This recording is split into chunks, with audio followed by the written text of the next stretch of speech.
What's up guys, Mike here, the Detroit Borg, checking out the new MacBook for 2016. So this really is a spec upgrade from the model that launched a year ago. So we don't see any changes externally, all the changes happen on the inside. But we also get a new color, so we have rose gold in addition to space gray, gold, and silver, and of course, we'll take a look at all of them in this video. Now there are two stock configurations, one for $12.99 and the other for $15.99. We'll take a look at both of them in this video, but both of them come with 8 gigs of faster RAM this year, in addition to Intel's HD Graphics 515 GPUs. We also have faster storage, with the baseline starting off at 256 and the upgraded model at 512. But if you want to go all out, you can custom order this with a 1.3 GHz Core M7 processor. Now the boxes themselves do indicate which color MacBook we have, but the one I want to take a look at in this unboxing is the rose gold MacBook. I haven't unboxed one of those before. Now the rose gold version I have here is the base configuration, the cheapest configuration, which you can see on the back with the specs highlighted. Now the first thing I'm going to do here is remove all the plastic, and once I do that, I can go ahead and lift the lid. First thing we'll see here is our frosty rose gold MacBook, and that's because we have a plastic sleeve covering it. So once we lift this up out of the box, we can go ahead and peel this off to reveal our naked rose gold MacBook. It's a really stunning color. It's definitely more vibrant and something a little more ostentatious than the other colors. So setting that aside, let's get to the packaging. The first thing I want to take a look at here is the paperwork, and the paperwork package does have rose gold lettering, so again, nice attention to detail here. We can go ahead and pop this open, and inside we'll find a surprise here. So this does include a set of rose gold Apple stickers. In fact, all of the MacBooks here have matching Apple stickers, so they all match the colors of their MacBook, so it's kind of nice. This is the only product Apple does this with, so it'd be kind of nice if they did this with the iPads or the iPhones, but they don't. Also included is a 29-watt power adapter. So again, this is a travel charger. It does have a USB Type-C connector in addition to removable prongs. So you can fold out these prongs, snap them off, and add extension cables or international wall adapters. And of course, included once again is a USB-C to USB-C cable. Now, as I said, I also picked up a Core M5 version of this laptop, and that is this gold version. So you can find those upgraded specs along the back. So we're going to use this gold next to the rose gold to compare the two speed differences. Now, as always, the hinge of the MacBook is perfectly weighted, so you can easily lift the lid with a single finger without lifting up the entire laptop. And inside we'll find a piece of paper covering the glass display to protect it during shipping. We can go ahead and remove that. So the design of the MacBook is unchanged once again, but we do have this beautiful aluminum unibody design that's basically milled from one piece of metal, so there are very few parts that make up the design of the MacBook. The entire lid of the MacBook is one piece of aluminum right down to the hinge, and we have an inset Apple logo, which is a piece of polished stainless steel which matches the color of the MacBook you chose. So taking a close look at the hardware, it is going to be a bit of deja vu here. We have the same 12-inch LED backlit display with IPS technology that gives us a resolution of 2304 by 1440, good for 226 pixels per inch. So that's a really stunning display, but it does not get the improved display technology from the 5K iMac or the new iPad Pro. But this remains a fantastic display. It's very clear and crisp with good contrast, color reproduction. It's nice and bright with good off-axis viewing angles, and we have a nice anti-reflective coating on here which really mitigates glare on this glass display. Also at the top of the display unchanged is a 480p FaceTime camera with an LED indicator next to it and an ambient light sensor. Unfortunately, this isn't a great camera, but it does get the job done in most situations. It would be nice if they could figure a way to make this at least a 720p camera like the rest of the MacBook lineup.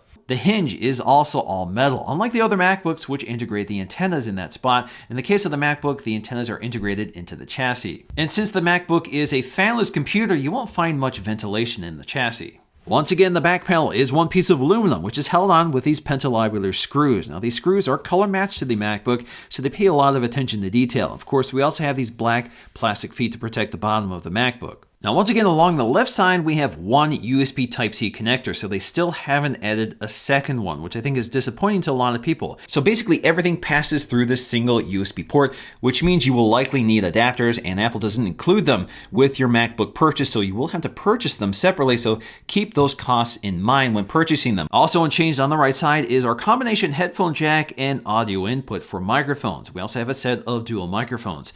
Incidentally, the silver version is the only one with a white insert. The others are black. Now taking a look at our keyboard and trackpad, this is where a lot of innovation and changes have happened in order to enable this ultra-thin design.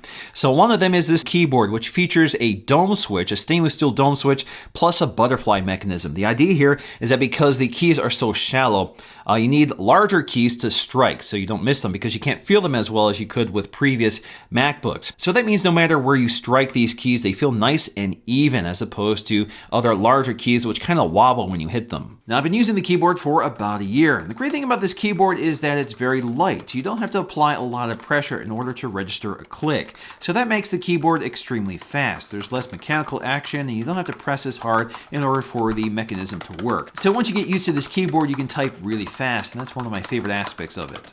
The other big story here is that each key has an individual LED light, so the lighting looks a little crisper, a little sharper, maybe a little brighter, and there's less leaking around the keys. So if you compare this to the MacBook Pro with Retina display, you can see there's a lot of light leaking around the edges, and the lighting on the keys are a lot softer. With the MacBook, it looks a lot more precise, a lot clearer, although there is still some leaking around the keys, but otherwise it looks definitely a lot better. Now, the trackpad on the MacBook is relatively large compared to other MacBooks, which takes up a significant portion of the palm rest, but never seems to get in the way. Now, the Force Touch trackpad eliminates the physical click of a traditional trackpad and instead replicates the click with a vibration motor. They call this the Taptic Engine. The effect is completely indistinguishable from a physical click. It's really kind of amazing. It creates the sensation that the trackpad is physically moving even though it's completely stationary. Now, because the trackpad is stationary, that means you can press anywhere on the surface and receive the same feedback.